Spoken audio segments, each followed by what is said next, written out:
Benvides a un novo directo de Balea Vermella. Mergulladevos connosco no coñecemento científico. Comezamos. Que tal, Javi? Que tal, Iria? Hola, Moi que ben, que tal? tal? Boa noite. Que tal? Que tal esa música? Está un pouco alta? Pois a ver, espera, porque baixo un pouco. Eu xa lle baixei Comezamos a seguir cando chat. entraches.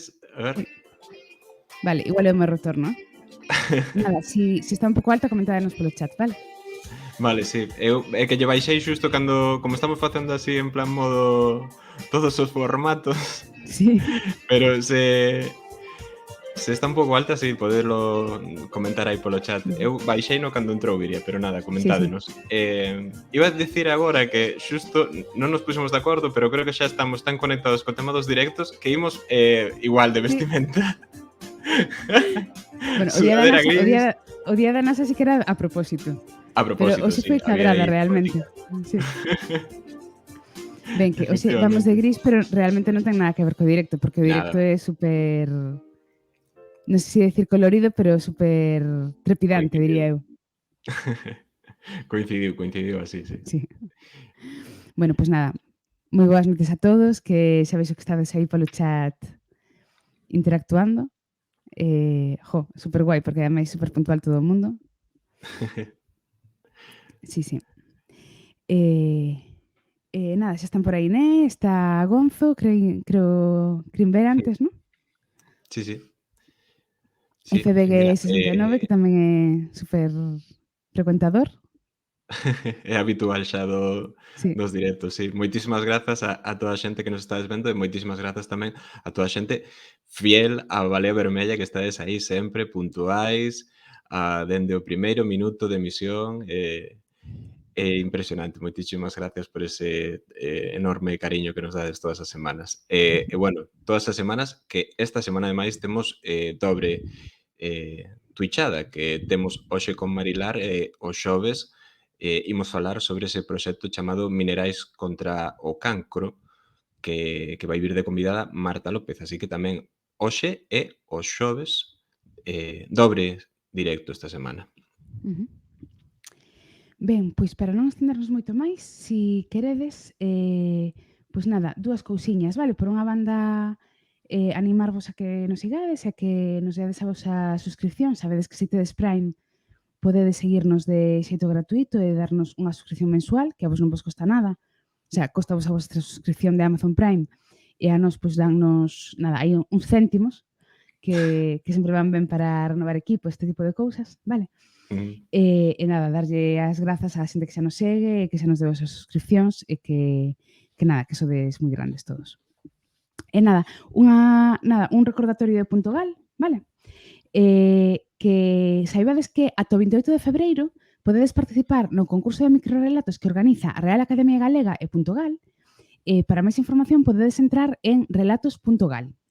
E ademais, aproveitando que o quinto aniversario deste concurso, Puntogal quere celebralo lanzando unha promoción excepcional para este mes de febreiro que permite facerse cun dominio Puntogal por 15 euros durante 2 anos. Por menos de 15 euros. Nada, agora aí vos mandar tamén a ligación polo chat para que poidades, si queredes suscribirvos, suscribirnos a Balea con Puntogal, ter o vosso dominio.gal, que sabedes que nos temos nos nosos dominios persoais, eu no meu blog persoal e tamén en Balea, e que nos parece moito, que axuda moito a diferenciar os contidos e a identificarnos. Así que, Efectivamente, sí. Estáis eso, vendo agora aí aí en vai. pantalla esa promoción que acaba de comentar Iria, que esta promoción de febreiro, 15 euros máis IVE por 2 anos. O sea, son 2 anos de dominio por este prezo. Están aquí abaixo na página en dominio.gal, podedes entrar e vedes aquí, neste caso, os servidores, os rexistradores que ofrecen o dominio para este mes de febreiro. Así que xa houbo xente, temos que dicir, xa houbo xente por Twitter que onte había unha persoa que quería rexistrar a súa páxina, un proxecto que ten, con .gal, e comentámoslle nós por Twitter, pois mira, aproveita que tes esta oferta, esta promoción esta semana e a última hora da noite puso un chío dicindo que acababa de comprar o dominio e aproveitar esta promoción. Así que se vos tedes o dominio tamén, pois a tope aí con .gal sempre. Moi ben. Pois, Javi, que facemos? Damos paso xa á convidada, non? Pois, sí, se che parece, imos introducir xa no tema que nos ocupa hoxe. Hoxe, como sabedes, como vedes aí, imos falar sobre muller e ciencia con Marilar Aleixandre.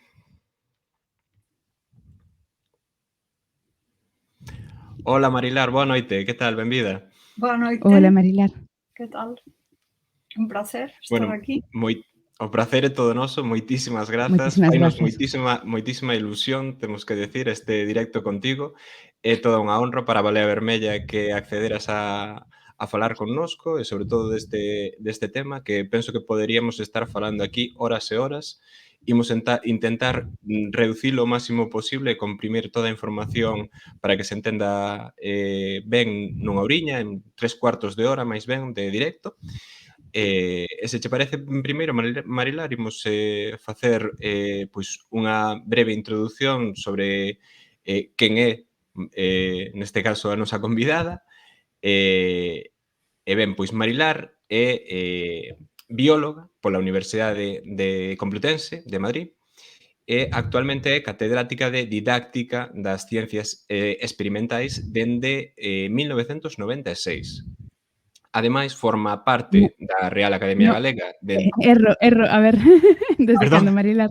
E seguramente estaba no correo 2000... Non, 96, vale. 2000 non, si queredes despois falamos das dificultades para ser catedrático. Vale. Vale, pois 2005. 10 anos. 2001. 2001, Vale. vale. 2005. Vale. Sí. Ai, perdón, 2005. Vale, pois rectifico, catedrática de Didáctica das Ciencias Experimentais dende 2005. E, ademais, forma parte da Real Academia Galega dende 2017 e é autora de moitísimas obras de literatura infantil e juvenil e de poesía. E, por citar as últimas, podemos falar da Filla do Minotauro, As malas mulleres, Premio Blanco Amor, esta última, de novela longa en 2020, Catálogo de Velenos, Premio Esquío de Poesía en 1998 ou Cabeza de Medusa. Ademais, é autora da primeira tese sobre didáctica da bioloxía en España, alá polo 1990. Se volvemos errar nalgúna data, tamén dínolo, Marilar. E tamén é autora do artigo máis citado a nivel estatal en Web of Science. Está, como digo, asinado por ela. Por se for en educación. E por se Educación, fose psicoloxía, tal. É un artigo que ten 1700 citas por aí. 1700, wow. Neste programa eso impresionanos moito. Os premios literarios tamén, pero as citas impresionanos moito. O índice de impacto impresionanos mogollón. E ben, eu teño que decir tamén que antes de meternos xa no tema, hai unha curiosidade que quería contar, pero simplemente porque estas cosas a min chaman moita atención. Eu non sei se me equivoco, Marilar, pero bueno, creo que ti naciches o 1º de maio, non? Sí, señor. Bueno, pois é unha cousa que me enorgullece moitísimo ter en común, porque eu tamén son do 1º de maio e dunha data da que me sinto moi orgulloso. Bueno, é o día do proletariado mundial, o día da clase traballadora. Entón, compartir esta data ademais cunha ilustre como Marilar pareceme tremendo. Entonces, é un día estupendo para nacer. Efectivamente. Bueno, eu nacín no hospital, eu son de Madrid, nacín nese hospital, a maternidade de Santa Cristina, na Rúa O'Donnell, onde cambiaban os nenos e secuestraban. Entón, realmente, eu non sei se son eu, mas, en fin, é a dúbida. Que haberá esa dúbida aí, non? Foi unha data ben escollida, de todas formas. Gracias.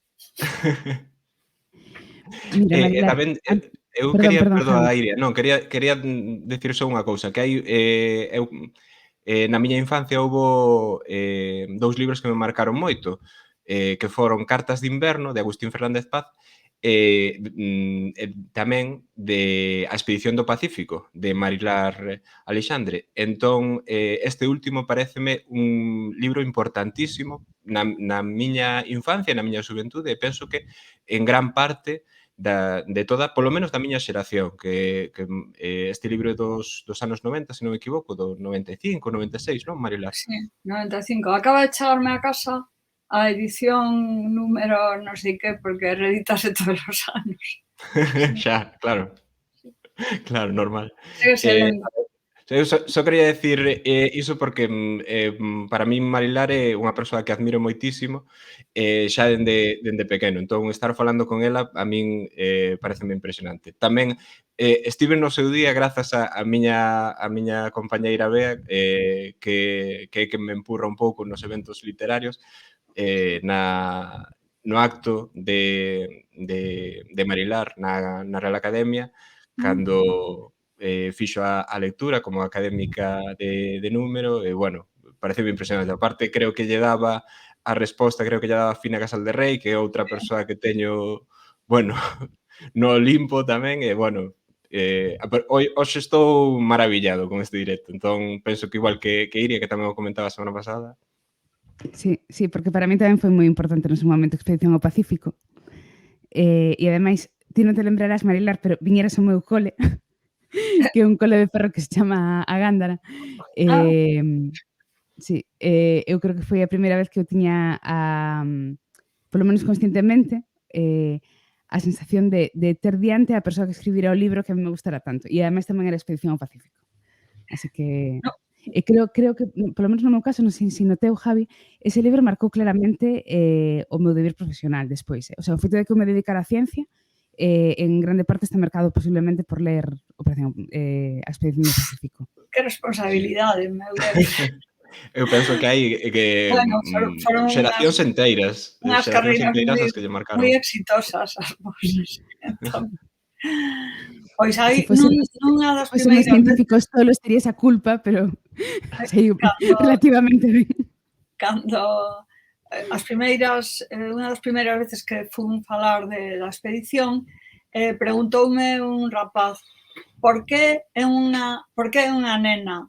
Tamén eu digo sempre que estou segura completamente de que a ningún dos meus compañeiros nese momento non había moitos libros, non? Que as protagonistas foran nenas que a ninguén lle preguntaron nunca por que un chico, non? Por que un rapaz. É outra mostra máis dos sesgos. Mas, bueno, hoxe imos falar da ciencia. Eso pode quedar para outro día. Foi moi criticado ese libro. Tivo unha crítica feroz no Faro de Vigo de un señor que dixo que vaya aventura era ademais escribindo o seu pseudónimo unha rapaza que tiña a regla, porque claro, a rapaza sabe con 12 anos volve con 16 entre medias ten a primeira menstruación e entón vai unha aventura, unha rapaza que está no Amazonas ten a regla. Ben, creo que é a primeira vez que se faz a menstruación nunha novela en galego. Ese señor non sabía o que era ter a regla, e menos ainda no Amazonas, porque sí que é unha aventura. Sí. Outro libro do que podería falar tamén, neste caso, Laura Veiga. Laura Veiga. Sí. Pingando. Pois mira, Marilar, que ao principio decíamos que a xente interactuaba moito polo chat. Xa hai unha pregunta, vale? Entón, antes de empezar... Non vexo, o chat, bueno. Non ves o chat? Non te preocupes que vamos a rebotarnos. Mira, por aquí vale. Gonzo pregunta se entre todos esos libros que se ven por detrás de Marilar está a grandiosa obra Nagord. A ver, é Nogard, porque é dragón ao revés. Está ben, está.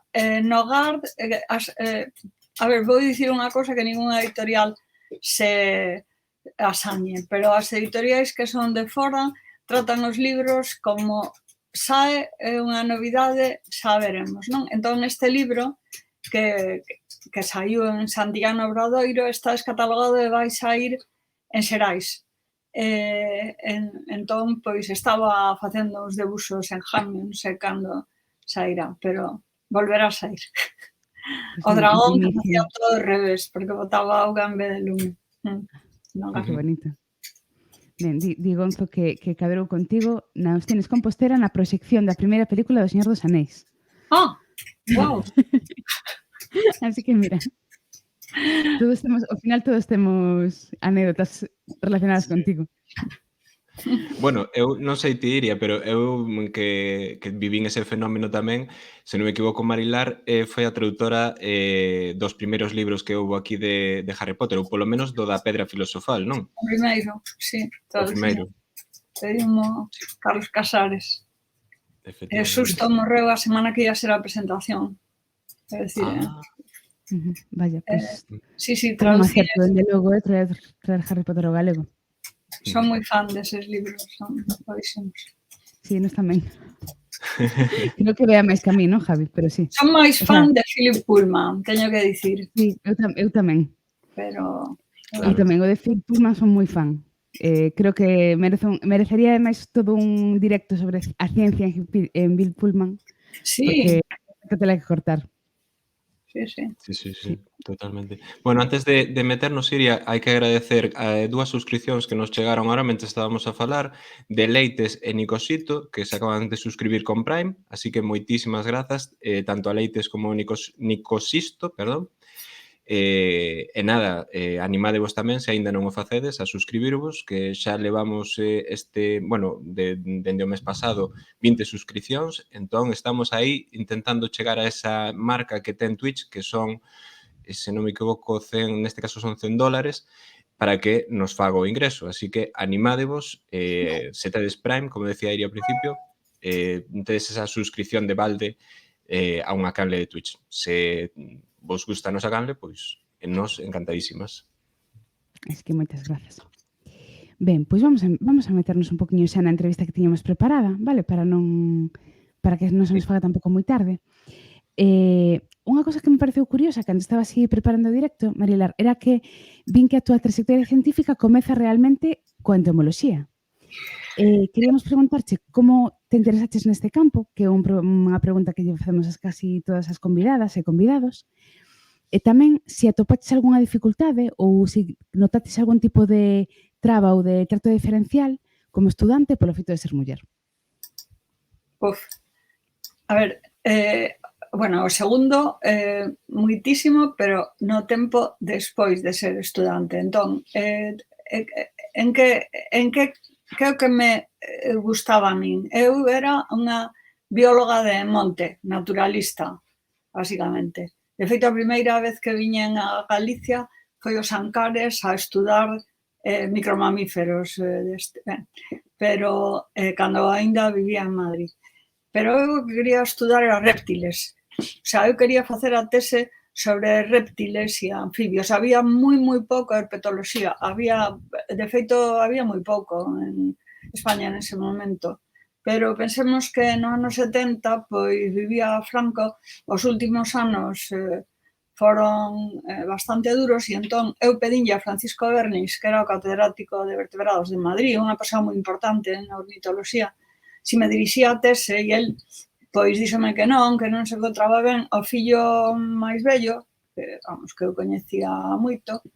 Paco Bernis era un dos xefes do PC na facultade e estaba en Carabanchel. Entón, eu quedei, pois nada. Entón, en ese momento chegou un catedrático novo de entomoloxía, de insectos.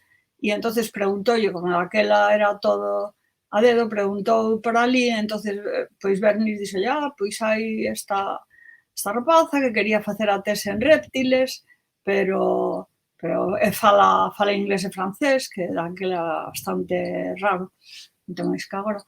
Total, que el chamoume e entonces ofreceume ser, vou abrir aspas, axudante de prácticas con dedicación normal, é dicir, 4 horas a semana. 1.500 pesetas, 9 euros, vou traducir. Pero, ben, isto serviume para ter, desde o momento de acabar a carrera, quero dicir, estar no traballo. E entón, eu daba clases pola mañá nun colexio, con eso non podía vivir, non podía pagar o piso. Entón, empecé, aí foi o meu rollo coa entomoloxía. E, como todos os bichos, a min os insectos tamén gustábanme.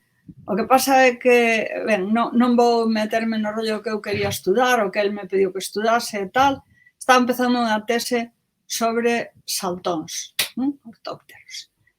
E entón estiven aí 4 anos. E entón, nese momento, nos anos 70, a universidade estaba medrando moitísimo e el, casi inmediatamente ao entrar, entrou outra persoa do meu curso, amigo, galego, e entón, enseguida, ele ofreceulle unha dedicación a tempo completo, que xa, pois, era unha cantidade que xa non necesitabas dar clase en outro sitio. Vale, este era amigo, non pasou nada. O ano seguinte entrou outro home e pouco despois tamén pasou unha dedicación, etcétera. Cando pasou a terceira vez, eu fui falar con ele e dixen, a ver, para facer a tese non podo estar aquí 4 horas a semana, non? Bueno, dando clase, quero decir, 4 horas a semana, pois o que facía era dar clases prácticas. Pero, e entón el díxome, que vou abrir aspas outra vez, Marilar, bueno, dixo en castelán, pero era un señor do Opus, Salvador, Marilar, ti es muller e as mulleres xa se sabe. Despois, casades, tendes fillos e non facedes investigación. Ben? E entón, pois, Tremendo. quero dicir que hai moita xente que pensaba iso, que pasa que o Salvador Peris era tan, en fin, así tan directo que ía e cho dicía. Daquela non se vos dades conta que non había defensor de tal nin nada, non? Por outra, además, dime, bueno, ademais ti moitas veces cando estás aquí pola tarde, pois vas ás asambleas, bueno, nin vos conto como era daquela todo o movimento de profesorado no numerario. Entonces o que fixen foi facer as oposicións. Fixen as oposicións de instituto, eso outra cousa que é un tema para tal. Estaba pensando en facer un fío sobre iso, porque hai moita xente preocupada coa eso. Pois, bueno, total, fixen as oposicións de instituto, cátedras de instituto, daquela podíase facer directamente, non como agora. Entonces saqueinas, porque entre outras cousas, dos 200 temas que había que coller dous, un que saiu eran escarabellos. Por eso digo, en algúns sitios que eu teño moita relación cos escarabellos.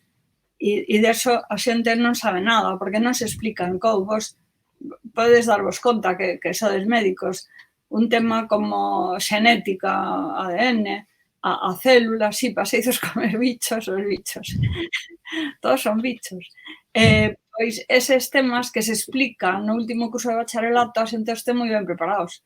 O sea, dos insectos, a maioría da xente o que sabe, dos escarabellos. Os escarabellos son insectos. Sí, por exemplo, pois a boiña boa e os escarabellos, que é o que sabe a maioría da xente. Bueno, é igual. Con iso, saquei a oposición e viñen para Vigo ao Instituto Castelao. Pero, entonces, quero decir, o millor, si tivese quedado, o millor igual tería chegado, o sea, é dicir, a xente, os compañeros que estaban ali, pero de feito, nese momento, e isto, eu que estive moito tempo nun seminario muller na Universidade da USC, todo o mundo ten historias deste tipo. Algúnas veces che din directamente, oye, pero se ti xa és titular, o sea, ti para que queres ser catedrática? Catedrático xa é o teu marido, como me dixeron a min, e outras, pois non é tan directo. Entón, así foron os meus inicios. E despois tiven outros problemas tamén por ser muller, o sea, na carreira, pero bueno, non sei si, non sei. Pero así foi o meu rollo cos insectos. E claro, fixen a Emilia na expedición do Pacífico, a Emilia Marcos, por iso é entomóloga, unha criatura. Claro. Claro, que bonito. Mira, Marilar, temos por aquí tamén a malvada profe María Arce, de Gomesplainers. Estaba pensando que canto daquela observación etimolóxica estaba en a formiga coxa. Entomolóxica, supoño que queres decir. Entomolóxica, creo que lle fixou unha mala pasada. O corrector. O corrector ou foi unha... O corrector fai estragos. Ou foi un lapsus freudiano, María, non sei que Mira, pensar. xa pon aí de feito. Pois, Non, realmente non. Creo que na formiga cosa... Bueno, non sei, hai moitos bichos por aí. Sí, xa sei que non és ti, María, que é o autocorrector. Eu non son moi consciente de que aí hai moita, porque iso é unha novela sobre, bueno, obviamente sobre a diversidade, tal, a formiga coxa, a rã peluda, a cobra chosca, mas non hai demasiado, salvo dicir que lle faltaba unha pata, eu creo que non. Pero chamoume a atención, cando publiquei con Apiario Desescribindo, pois Mauro Trastoi fixo unhas gardas preciosas, todas cheas de bichos, e dixen, mira que chulo e tal, e entonces Antía e Dores escacharon coa risa, pero ti non és consciente da cantidade de plantas e de animais que hai nos teus poemas, en todos, non únicamente nos deste. Bueno, é verdade.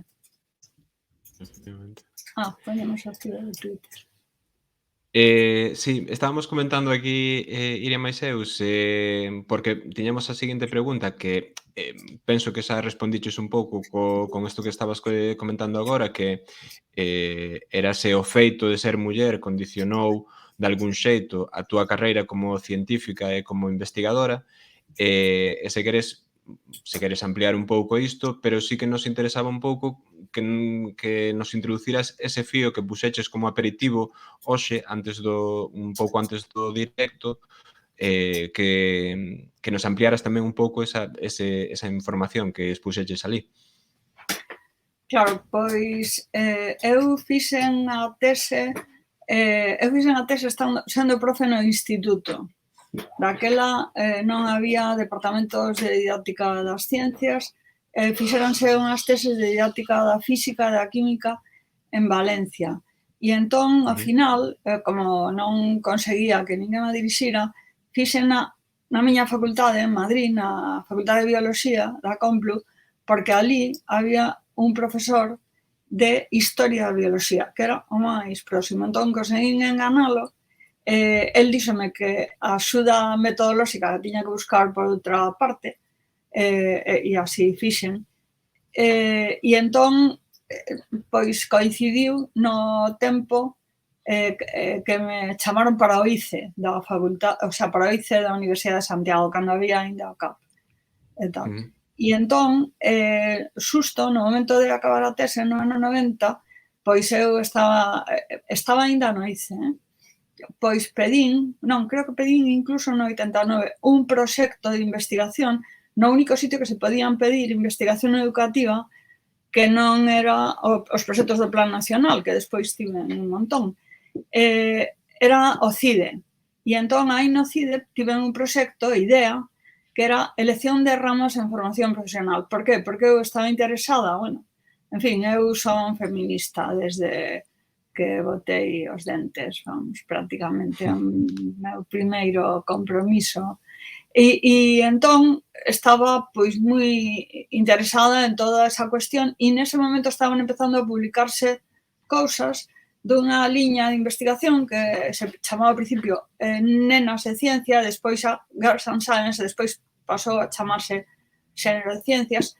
En todo caso, que mostraba que as nenas moitas veces non estudaban ciencias, bueno, por unha serie de cuestións desde nos libros de texto até, digamos, a percepción que había esas profecías autocumplidas, non? Por parte do profesorado, da súa familia, de que unha rapaza pois non podía estudar isto ou outro. E nese momento, no ano 90, o punto máis negro, porque, a ver, eu teño que dicir que eu creo que a escola é un dos espazos onde hai máis igualdade. Isto non é o tema de hoxe, pero, vamos, eu polo menos así o viví no instituto e tal. Claro, toda a sociedade patriarcal e en todas as sociedades hai machismo, pero dentro as escolas en xeral son un espazo de máis igualdade. Pero especificamente o primeiro que a xente ten que, digamos, pensar é si é un problema das clases de ciencias que ocorre a iso, porque o que eu encontrei cando empecé a traballar nisto é que a xente decía, ai, como a sociedade é machista, por iso as rapazas non estudan ciencia. Como a sociedade machista, por isto non hai mulleres premios Nobel, etc. E entón, o primeiro que eu decidín e pedí un proxecto que era pequeniño e me deron foi o punto máis negro que aínda segue sendo que é formación profesional. É onde hai máis onde hai máis diferenza, o sea, onde as nenas fan perruquería e os rapaces fan electrónica e electricidade ou automoción ou así. Nese momento, as especialidades que nos collemos para traballar, en todas elas eran menos do 5%. Agora, neste momento, non sei exactamente o que, pero ainda esta semana oí unha entrevista co Politécnico de Santiago falando de que tiñan moi poucas rapazas nesas. Por iso, estades buscando o fío que puxen eu? Sí, está agora mesmo en pantalla. Se queres imos facendo, pois imos baixando por chío en chío. Claro, o compoñer un par deles, porque entón... Sí, o que consideres, sí. Fixemos un cuestionario e en realidade fixemos un montón de cousas. Unha delas puxen a ligazón aí, é un traballo sobre os libros de texto, que despois podo comentar. Pero o que eu comentaba aí no fío, pois é algo que mostra a ollada que ten a xente. É dicir, nós sempre decimos que as feministas temos unha ollada violeta e que miramos todo a través diso, pero é que hai moitísima xente que di eu son neutro, entón, esta cousa neutra. Pois eu estaba no ICE, e no ICE había algunha xente que eran profes de universidade que falaban dos universitarios e os que eu era doutora, non? Pero era profe de instituto en comisión de servicios, despois entrei na universidade, pero eran como que sabían máis e tal. E entonces o director do ICE pediume, eu estaba xa con este proxecto concedido, ensinalle o cuestionario a NN, non vou dicir o nome, igual, un profesor da Facultade de Pedagogía. E entón este señor mirou o cuestionario, aí podedes ver os debuxos, que son de Fran Jaraba, que vou aproveitar para facer propaganda, que é un grandísimo ilustrador, autor de banda deseñada. E entón, pois, o que dixo este home non me fixo ningún comentario de tipo, pois, que podía ser máis técnico. Pois esta pregunta pareceme que a debería desfacer así ou tal. Non, díxome, hai demasiadas mulleres nas ilustracións. E entón, pois, eu, que nese momento non nos contaba, até ese momento, conteinas e, en fin, eu que decía no fío, que a xente as pode contar, pero se queredes xa vos lo digo como é. Son 23 imaxes de persoas as que aparecen nesas 6 ilustracións e desas 23, 14 son homes e 9 son mulleres. A ver, entre outras cosas, por exemplo, para un momento aí, esta é unha ilustración anterior, nunha obra. O sea, está nunha obra e o pé incluso di unha arquitecta ou enxeñeira dirixindo unha obra, non? Por se acaso os rapaces non se dan conta, porque como non é en cores, non se ve casco branco. E hai 3 homes.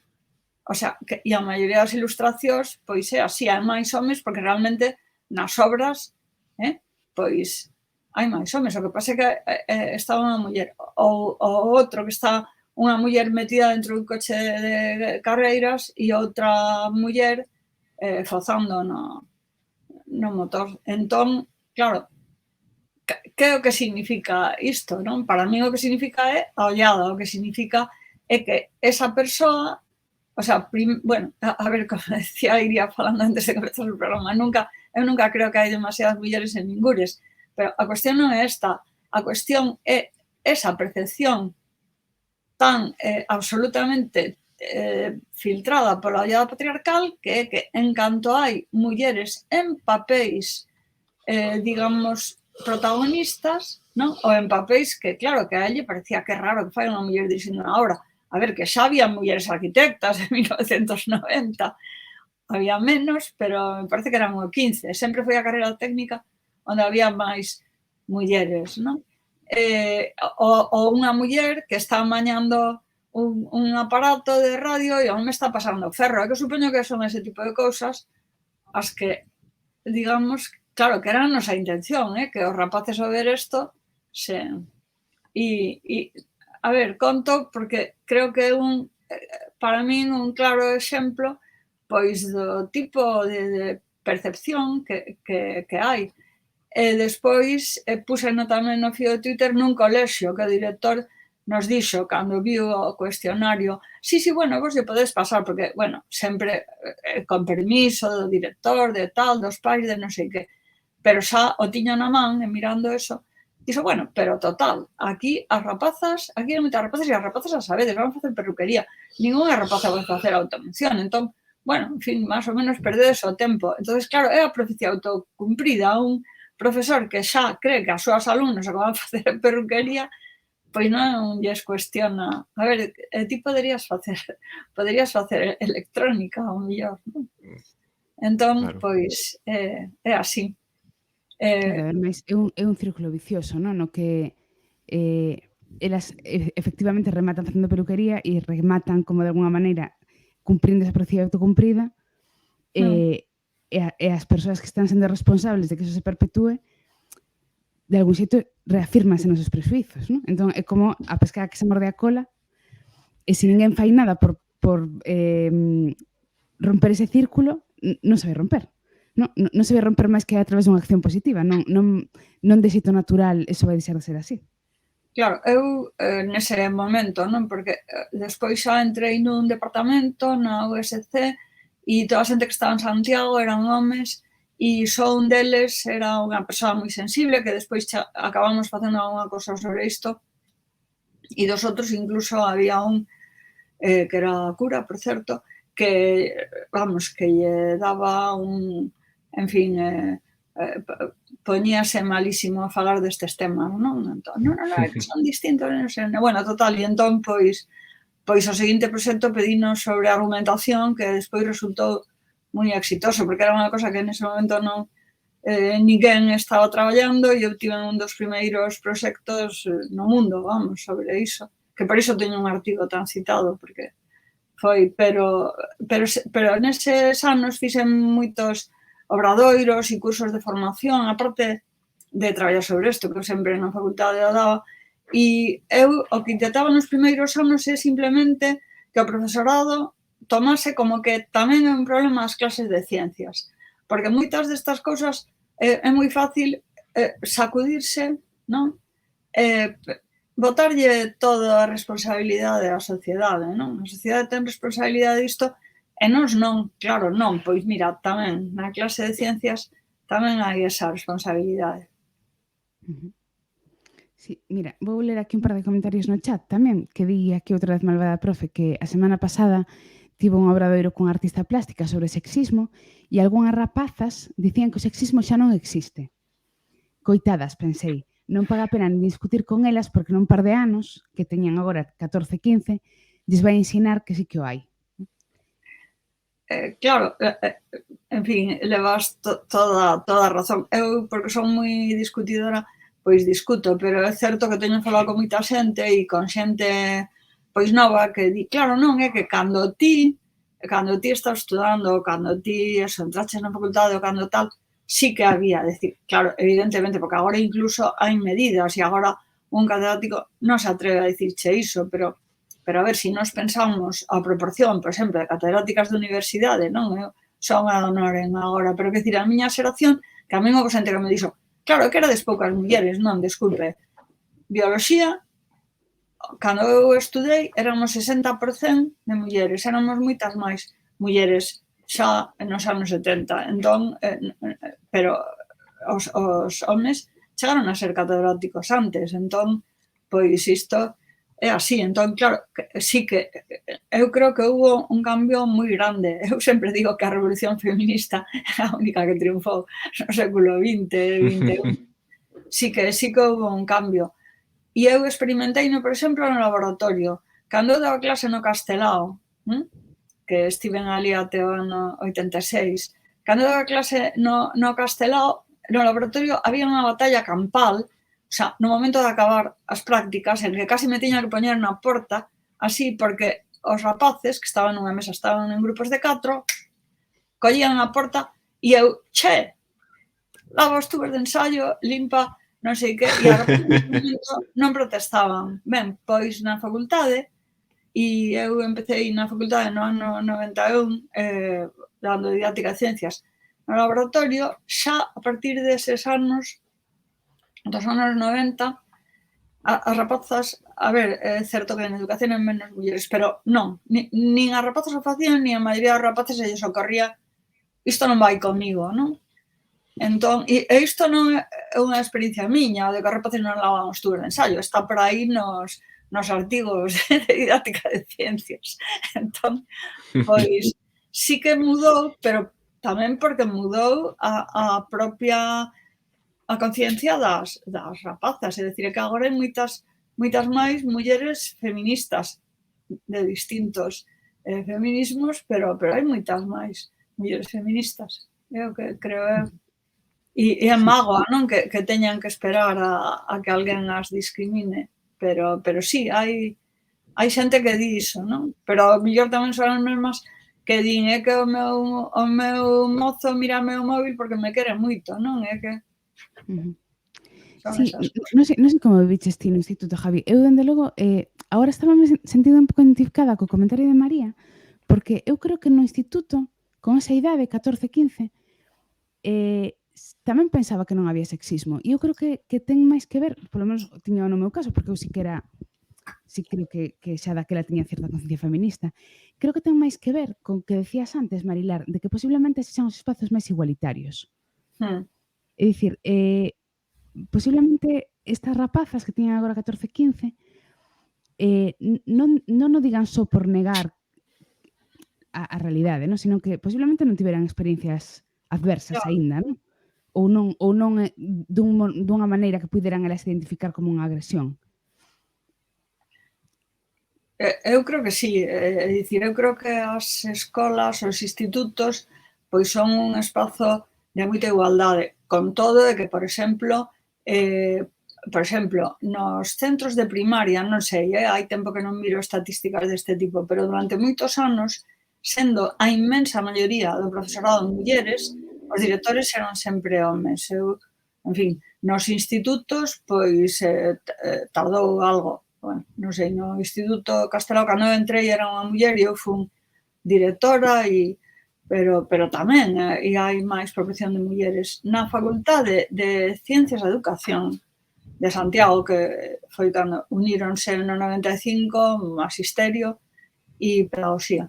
E nesa facultade, a primeira directora, a primeira decana é actual, Carmen Fernández Morante. Bueno, está no seu segundo mandato, é a primeira.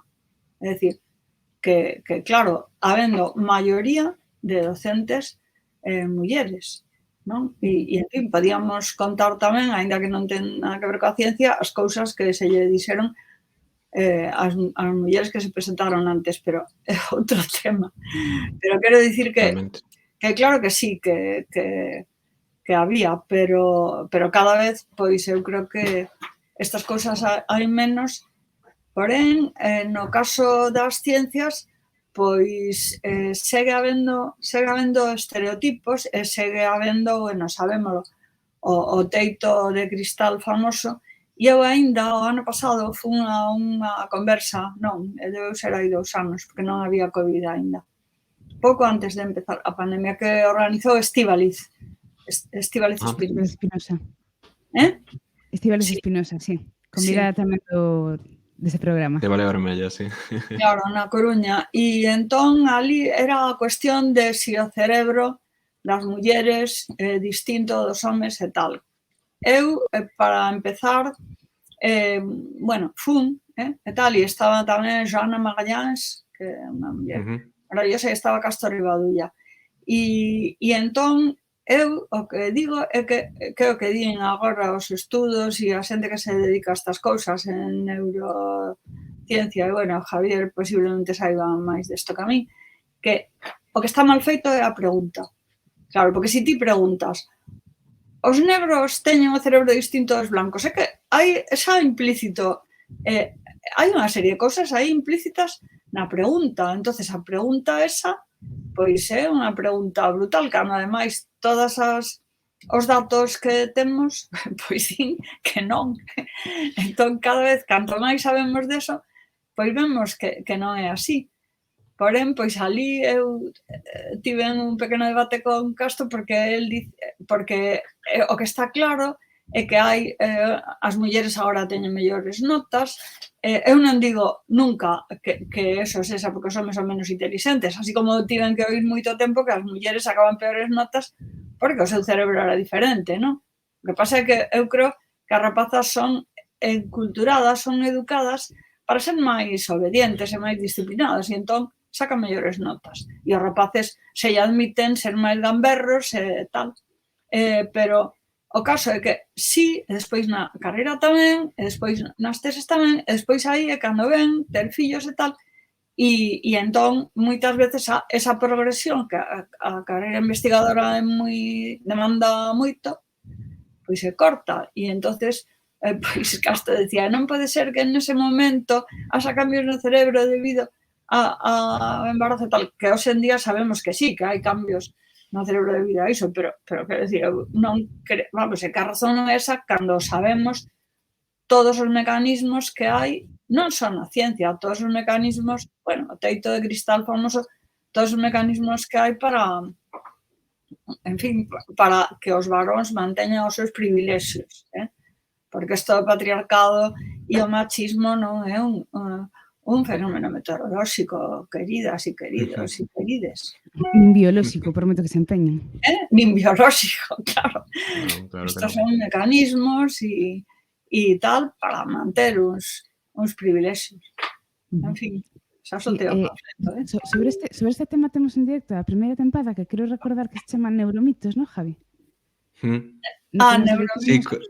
Sí, no que nos dedicamos un pouco a rebater e a actualizar un pouco as últimas investigacións que desmontan un pouco este nesgo sobre o cerebro femenino e o cerebro masculino. O primeiro nesgo, dende logo, é a pregunta. Claro. E despois desgranamos tamén un pouco nese programa algún dos outros nesgos que se detectaron nas investigacións, sobre todo en como se interpretan ou como se leen eses datos, non?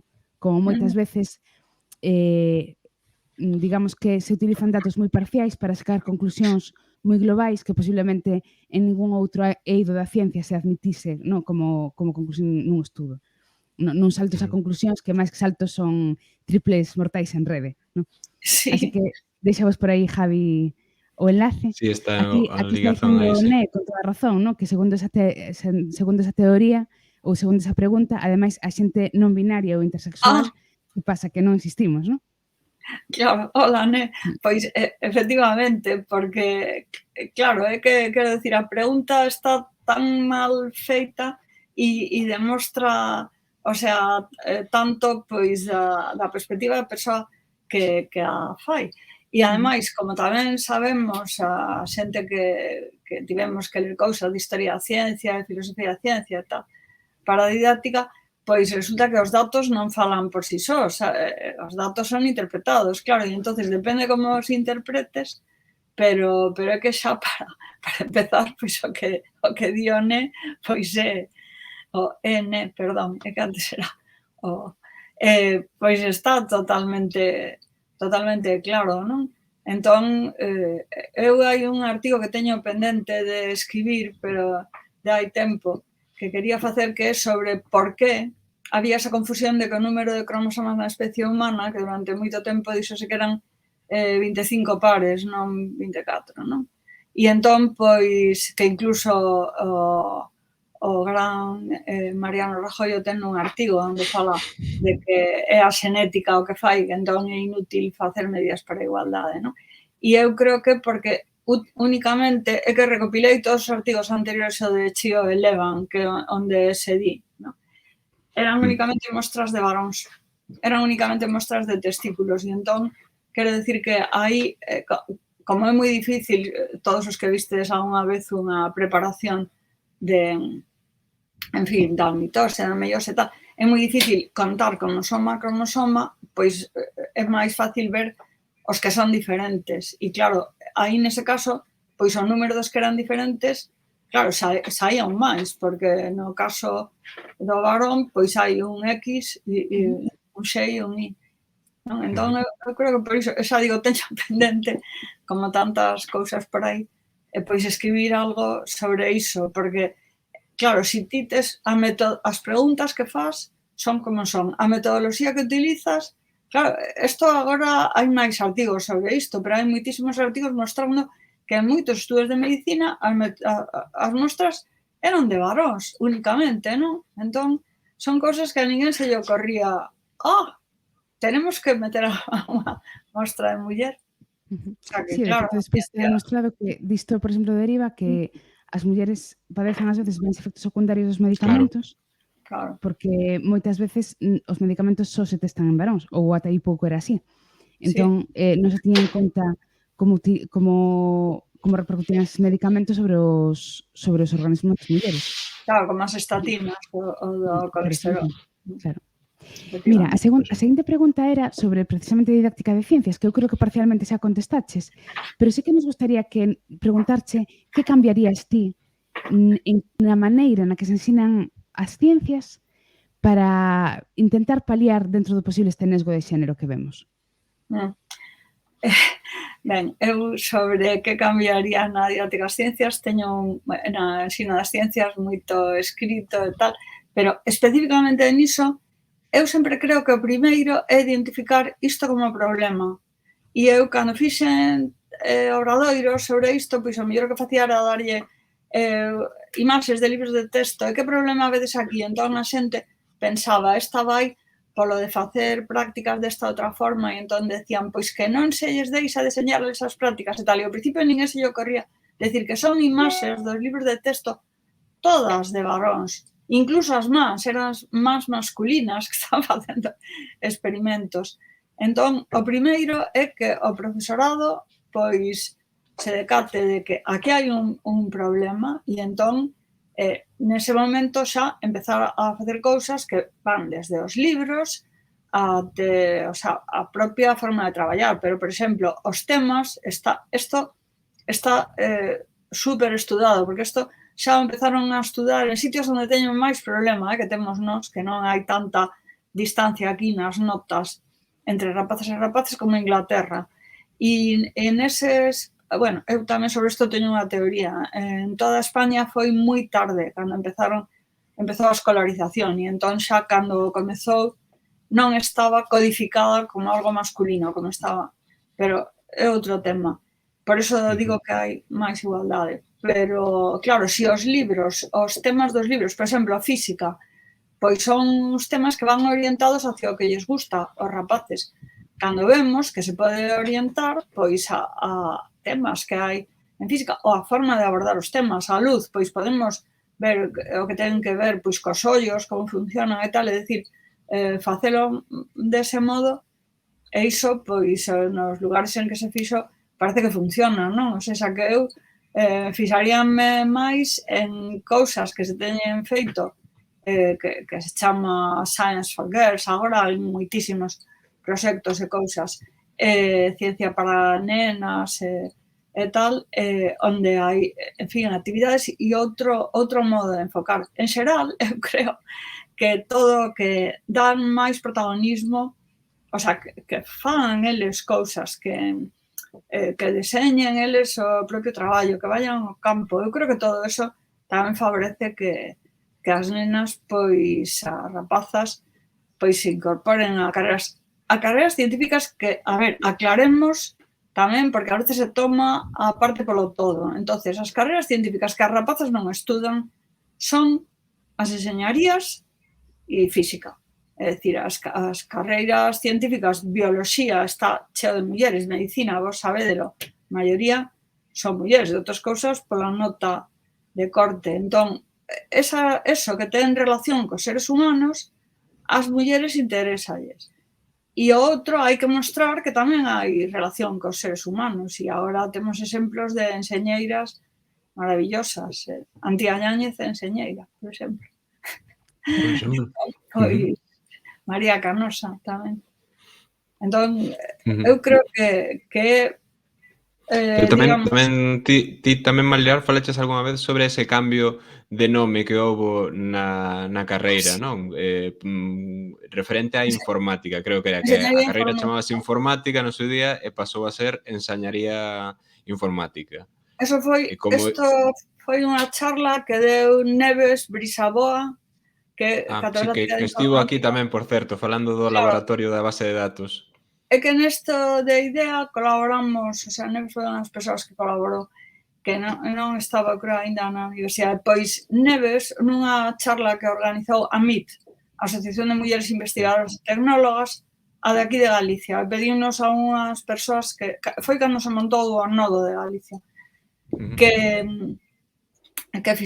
falásemos de, eu falei de androcentrismo na ciencia e ela falou diso e é brutal, porque quero dicir que, claro, o nome era informática e había, me parece que era un 30% de mulleres, que non era moitísimo, pero tal, cambiaron a enseñaría informática e quedou en picado.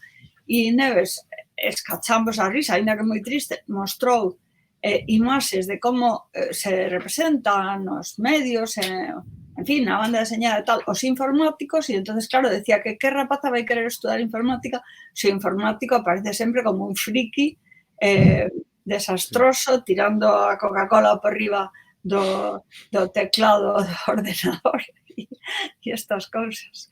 Entón, pois, claro, que hai veces que pode parecer unha cousa pequena, pero entonces, si xa sabemos que é así, pois, por favor, o sea, Zulema Altamirano, que ayer está vindo isto, que é a responsable de Muller e Ciencia no goberno da unidade esta que hai. Por favor, cámbienlle o nome, chámenlle informática outra vez.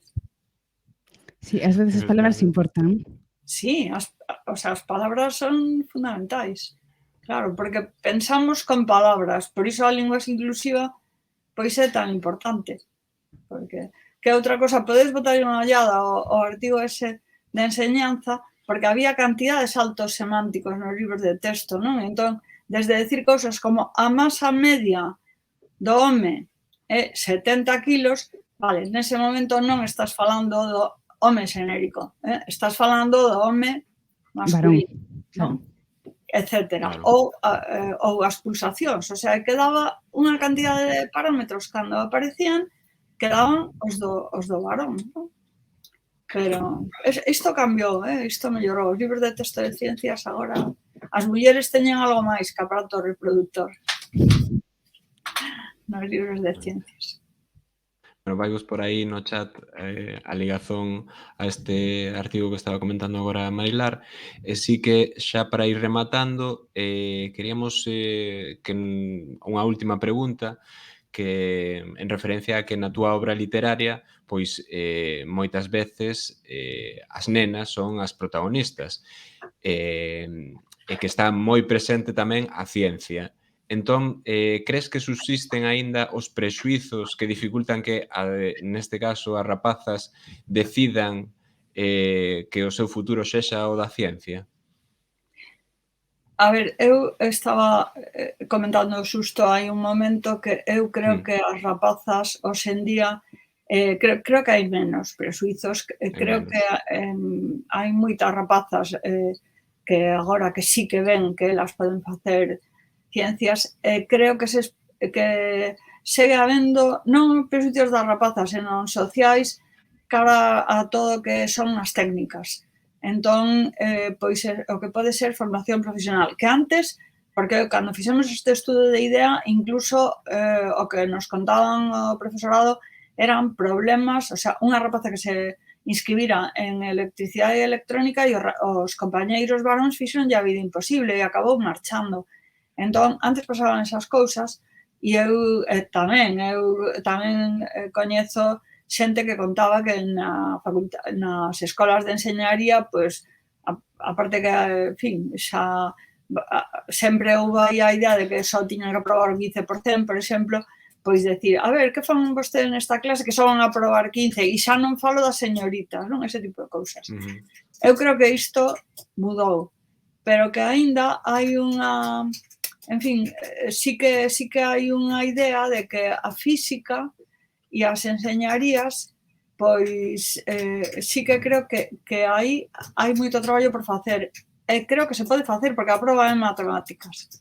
Matemáticas, a Facultade de Matemáticas da USC de Santiago creo que é un exemplo de que conseguiron incorporar pois xente, o sea, facer interesarse os nenos e as nenas pola ciencia, tamén polas matemáticas, en este caso.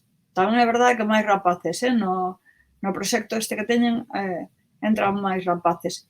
E creo que na Facultade de Física e nalgúnas enseñarías, pero digo en Física porque eu deilles clase no máster, durante 10 anos no máster de secundaria a xente que viña á Facultade de Física. E hai unha idea ali de cousas, porque, claro, cando nos dábamos en didáctica de ciencias, sempre a miña idea é hai que partir do que sabe a persoa e ver e tirar para máis, non? E non decir, non, é que eu teño este nivel e se non chegas, non? Para min, eso é o que ensinar. Ensinar, pois é que a persoa aprenda, non? Desde onde está. E entón frases como, non, é que claro, hai moita xente que deixa físicas, concretamente. Hai moita xente que é unha das carreiras, non sei, eu estou falando de 4 ou 5 anos, que tiña máis taxa de abandono. É que hai moita xente que non vale para a física. Isto dito non por profesorado, sino por alumnado que acabou a carreira, pero digo que hai algunha desas ideas, que non digo que sexa desta facultade ou de tal outra, sino en xeral unha idea social de que algunhas cousas son moi complicadas. E entón, pois, todo iso son cousas que, bueno, son obstáculos que se van sumando. E despois, pois, ás veces, pode tamén ser a familia. Eu creo que tamén cada vez menos, pero eu lembro, porque eu barallei moitas cousas distintas no momento de empezar a carreira, e unha das cousas que barallei foi a arquitectura. E entón miña nai díxome, vas facer arquitectura, e despois o millor, date conta, o millor casas cun home que é perito, e non vai el gañar menos que a ti. Este tipo de cousas que seguramente agora non se din, pero bueno, igual hai alguna xente que pensa tamén. Entón hai bastante que cambiar, pero eu creo que isto é das cousas en que podemos felicitarnos de que cambiou bastante.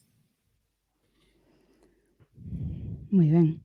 Pois eu creo que podemos deixalo por aquí, Marilar, que che parece? Pois sí, totalmente. E se hai alguén que quere comentar algo por Twitter, que non o comente. Sí, podemos... Sí, bueno, decía aí a profa que saudou aí un momento que acababa de chegar, pero que nada, que maravilla escoitar a Marilar. Penso que estamos totalmente de acordo coa profa, con Pilar. Sí. Sí, pois nada, sabedes que Marilar é moi activa en Twitter, se queredes facer algún outro comentario, que as nosas redes tamén están abertas, vale? E creo que por hoxe quedou a cuestión bastante centrada e creo que temos unhas voces máis autorizadas sobre o tema, sobre ciencia e muller, que nesta semana da muller e a nena na ciencia non podía ser mellor convidada. Así que nada, Marilar, moitísimas grazas. Seguramente te ataquemos para outro directo no futuro, así que... Sin dúbida. Moitas grazas a vos e ánimo. Moitísimas grazas. E suscribídenos. Efectivamente. Boa noite, Marilar, moitísimas grazas.